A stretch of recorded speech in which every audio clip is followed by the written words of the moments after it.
जिला बदायूं के थाना बिनावर की रहने वाली एक महिला ने 3,10,000 रुपए ठगी होने का आरोप लगाते हुए कहा है कि 3,10,000 रुपए देने के बाद भी पति चला गया जेल। आरोपी कर रहे हैं प्रताड़ित। पूरे मामले पर गौर करें तो बिनावर जनपद बदायूं की रहने वाली पीड़िता भगवान देवी पत्नी अजय पाल ने अपर पुलिस महानिदेशक बरेली जोन को शिकायती पत्र में आरोप लगाया है कि 19 सितंबर 2022 को पीड़िता के पति अजय पाल पुत्र सोहन पाल से जिला बदायूं से नारकोटिक्स विभाग के एक अधिकारी और एसटीएफ के एक अधिकारी सहित गांव नाई के रहने वाले व्यक्ति ने 3,10,000 रुपए अवैध तरीके से ठग लिए। पीड़िता को जब रुपए ठगे जाने की जानकारी हुई तब पीड़िता और उसके परिवार ने उन लोगों से 3,10,000 रुपए वापस मांगे। तब सभी ने एक राय होकर पीड़िता और उसके परिवार के साथ अभद्रता करते हुए मारपीट की। पीड़िता ने मामले की शिकायत पुलिस में की, साथ ही उच्च अधिकारियों से भी मिली और इंसाफ की मांग की, लेकिन पीड़िता और उसके पति से ठगा गया रुपया वापस नहीं हुआ है।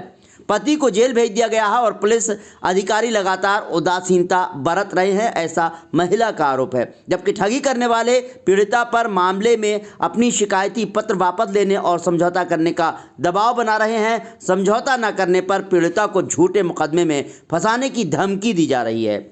भास्कर टुडे के लिए गुल्लेस खान के साथ फिरोज खान की रिपोर्ट। अब मेरे पति के लिए एक नारकोटिक्स की तरफ से एक डाक द्वारा लेटर प्राप्त हुआ और उसमें लिखा, पता नहीं क्या लिखा था, सब डॉक्यूमेंट्स वगैरह लेके 26 तारीख के लिए हाजिर हूँ। लेकिन मेरे पति नहीं जानते थे उसमें क्या है क्या नहीं है। तब मेरे पति ने मेरे गांव का एक प्रभा शंकर नाम का जो जिला मंत्री कहलाता है उसके लिए व्हाट्सअप किया था। बोले थे भैया देखना ये क्या है, हमको जानकारी नहीं है इसके मामले में, किस चीज़ का क्या लेटर है। तो वो बोला कि आप चिंता मत करो, उस विभाग में मेरे साला रहता है, वहाँ पर चल के मैं सारा मैटर निपटवा दूँगा। तब वो बोले कि भैया ऐसा ना हो किसी चीज़ में वो लोग मुझे फंसा दें।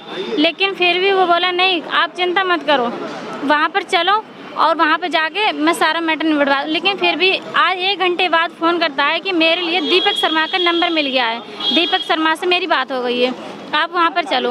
तो मेरे पति को वो लेके गया यहाँ बरेली में लेके आया तो 19 तारीख के लिए। तो वहाँ पर आके मेरे पति के साथ मारपीट की और मेरे पति को डराया गया, धमकाया गया कि अगर तुमने फैसला करना चाहते हो, पैसे दोगे तो हम तुम्हें छोड़ देंगे, और अगर पैसे नहीं दोगे तो इसमें एक चर्च गांजा जो भी कुछ लगाना चाहें वो लगा के हम तुम्हारी जेल करा देंगे, जेल भेज देंगे, या तो 10 लाख रुपए दे दो।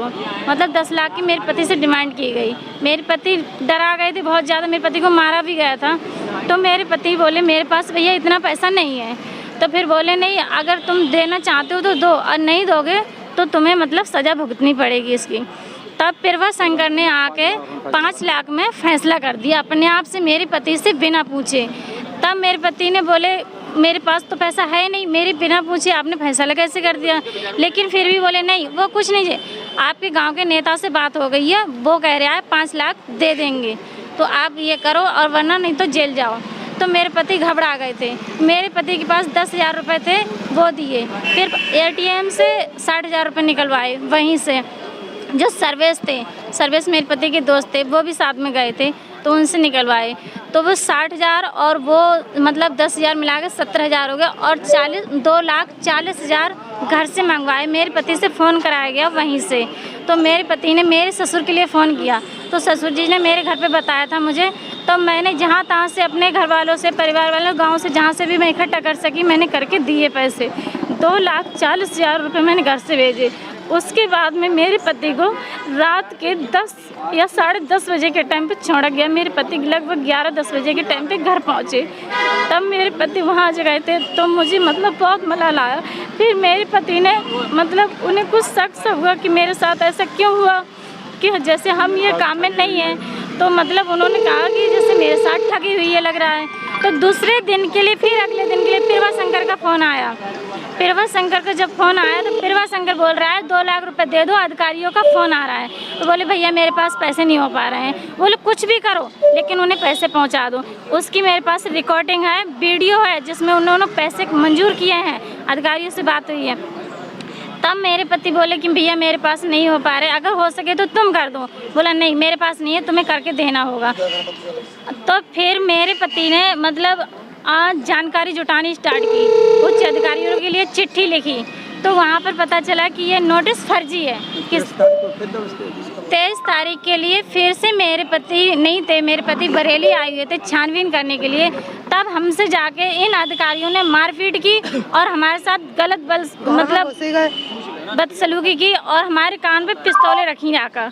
बोली साला, वो हमें जानकारी नहीं थी, लेकिन बाद में पता चला है कि वो नारकोटिक्स के हैं। दीपक शर्मा है और विवेक सर बोलते हैं उनके लिए, उनका पूरा नाम मुझे 3,10,000 उसी समय ले लिए और 2 लाख की डिमांड और कर रहे हैं।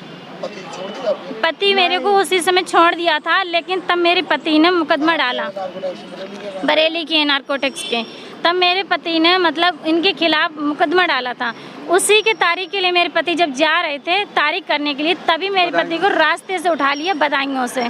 बदायूं में पड़ता है मतलब खुनक का चौराहा पड़ता है, खुनक चौराहा पड़ता है, वहाँ से उठा लिया। और वहाँ से उठाने के बाद हमको पता नहीं चला कि कहाँ गए। हमारे पापा भी थे साथ में, मेरे पापा को वहीं छोड़ गए मार पीट के, और मेरे पति को मार पीट के ज़बरदस्ती उठा के ले गए। वहाँ ले जाने के बाद जब मेरे पापा मेरे घर पे आए तो मुझे जानकारी मिली कि मेरे पति को मतलब अगवा कर लिया गया है। जेल उस समय, अभी तो जेल भेज दिया है, लेकिन उस समय जब मेरे पापा ने बताया तभी हम थाने रुके। जाके थाने से जब सूचना मिली कि वो तो वही लोग ले गए होंगे, हम इसमें कुछ नहीं कर सकते। वहाँ से छानते हम यहाँ तक आए। तब यहाँ पर आके हमें शाम को लगभग 7 बज गए होंगे, 8 बज गए होंगे, तब हमें पता चला कि यहाँ पर मेरे पति बंदी हैं।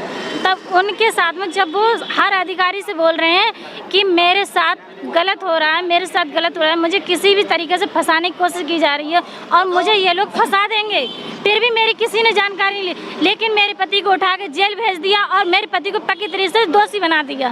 फिर मैं इसमें चाहती हूँ कि मेरे पति की तरफ से कार्रवाई हो, मेरी तरफ से कार्रवाई हो, कि ये लोग जितने भी अधिकारी हैं मेरी सुने और मेरे पति निर्दोष हैं तो निर्दोष साबित करें मेरे पति के लिए। मेरी तरफ से कार्रवाई पूरी तरीके से ये लोग करें।